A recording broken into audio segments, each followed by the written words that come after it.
we got a plan. New plan, mechanically lower the boost on this thing. The supercharger is making 11 PSI right now.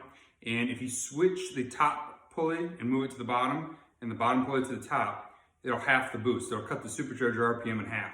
So I'm gonna do that, plus leave the 5.9 spring in my new tile wastegate.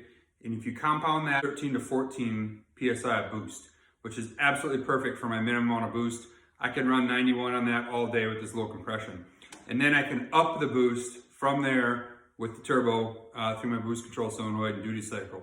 So that's the new plan. I'm gonna get those swapped. That's not fun or easy. It's a real pain in the butt, but I'm gonna get that done. I'll show a little bit of that and quick tips while I'm walking through it, but pretty much we'll just do time lapse. And then I'm gonna try to get one more trip in and get this baby up here and finally get it figured out for our boost. Last thing, I swore I ordered a 1.06 AR housing, which is a big exhaust housing for that turbo.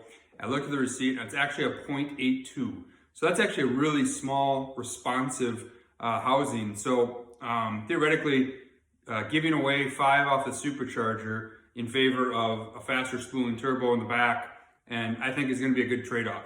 Number one, I won't be running 10 PSI boost, just cruising down the trails, eating fuel. And number two, it'll be easier in the motor and I'll have a lot more control. So the only negative to this plan is that maybe I lose some snap in the low end. But I think with that smaller AR housing and the turbo is seemingly spooling as fast as it is already, I think it's still gonna be fun. And I can always add a little timing at certain points once I get a good data log and really make sure it's crisp. All I care about is that it's crisp. I don't want the lag that was there when I was only turbo. So that's the plan. Stay tuned. I'm gonna get to that. Let's get to it right now.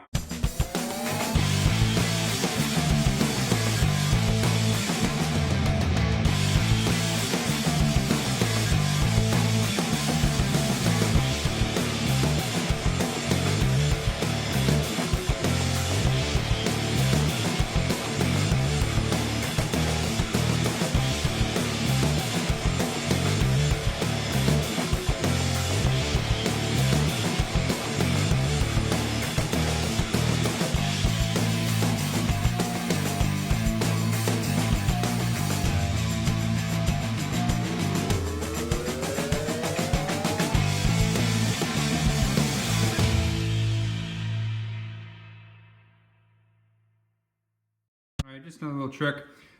These are called taper locks. I can see the name finally. And what I did is this in here, this little slot, you can jam a screwdriver in there. Just give it a couple light taps to kind of help spread that taper lock out a little bit, and then it'll come off the shaft. Took a while to figure that out. Also, you saw I used a few light taps with a hammer just to kind of get it a little loosened up. You shouldn't have to use heat or anything now. Anyway, it's off. Just flip it around and start the unnecessarily slow tightening process. I have a 24 that was on the supercharger and a 26 that was on the crank. So I'm gonna swap them around. Omer's telling me that'll make around 6 to 7 PSI. So not as low as I had hoped, but still it's gonna help a lot. So let's get that switched around again.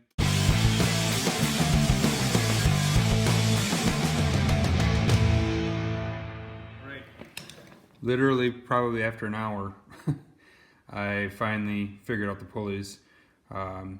Just for my benefit in the future and anybody else that might be doing this, try to anchor one pulley. So I kind of just anchored this one where I knew it needed to be based on how far away from the magneto cover here.